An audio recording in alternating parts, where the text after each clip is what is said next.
গত 9 মাসের এক গবেষণায় 245 জন ডিভোর্স প্রাপ্ত মানুষের জীবনের এমন কিছু তথ্য উঠে এসেছে যা আপনাকে নতুন করে ভাবতে বাধ্য করবে। কেন ভাঙছে আমাদের সাজানো সংসার? গবেষণায় দেখা গেছে 72% ডিভোর্সের মূলে কোনো বড় অপরাধ নয়, বরং ভুল বোঝাবুঝি, জেদ আর একে অপরকে সম্মান না করার অভাব। 18% ক্ষেত্রে দায়ী পরকীয়া, 10% ক্ষেত্রে বিলাসিতা, 72% কারণ ইগো ও অসম্মান।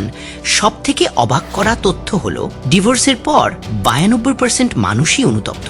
তারা মনে করেন আরেকটু ধৈর্য ধরলে হয়তো সংসারটা টিকে যেত। কিন্তু ডিভোর্সের পর নারীদের লড়াইটা অনেক বেশি কঠিন। 49% নারী আর দ্বিতীয়বার বিয়ে করতে পারছেন না, যেখানে 95% পুরুষ দ্বিতীয় সংসার শুরু করে ফেলেছেন। পরিসংখ্যান বলছে দ্বিতীয় সংসারেও 99% নারী অসুখী, অথচ 93% পুরুষ যারা বিধবা নারীকে বিয়ে করেছেন তারা সুখে সংসার করছেন। ডিভোর্স শুধু দুটি মানুষের বিচ্ছেদ নয়, এটি একটি শিশুর ভবিষ্যৎ আর সমাজের ভারসাম্য নষ্ট করে দেয়। যে দাঁড়িগো কি একটি সাজানো সংসারের চেয়েও বড়? বিচ্ছেদের আগে একবার ভাবুন। আপনার মতামত কমেন্টে জানান আর ভিডিওটি শেয়ার করে সচেতনতা বাড়ান।